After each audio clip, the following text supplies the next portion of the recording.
დღეს მოკლედ გეტყვით შეცდომის შიში. ეს არ არის უბრალოდ შიში იმისა, რომ რაღაცას არასწორად გავაკეთებთ. ეს უფრო ღრმა შიშია იმისა, რომ მარცხი გამოავლეს ჩვენ შიგნით არსებულ ეჭვებს, საკუთარი თავის მიმართ. ჩვენ გვეშინი არა წარუმატებლობის, არამედ იმისა, რომ ის დაადასტურებს ჩვენ შთაგონებებს, როგორიცაა მე არ ვარ საკმარისად კარგი, მე არ შემიძლია, ჩემში რაღაც ისე ვერ არის. ასე შეცდომა გადაიქცევა არა უბრალოდ მოვლენად, არამედ თავდასხმად თვითშეფასებას. ტვინი კი ყოველთვის ეძებს დადასტურებას უკვე არსებულ შთაგონებებზე, რაც არის ქვეცნობიერში, განსაკუთრებით კი ნეგატიურზე. თუ ჩვენ შიგნით ცხოვრობს ეჭვი საკუთარ ღირებულებაში, მაშინ ყველაზე უმნიშვნელო მარცხის კი აღიქმება როგორც მტკიცებულება ჩვენი არასრულფასოვნების. რასაც მოსდევს მოქმედების შიში, პერფექციონიზმი და საქმეზე თავის არიდება.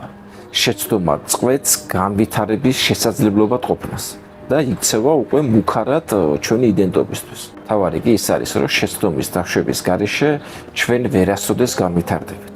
სულ ვიქნებით ერთ მდოვრე საფეხურზე, სადაც სიცოცხლე არ ჩქეფს.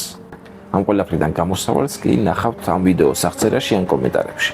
ისურვებთ ყველას წარმატებას.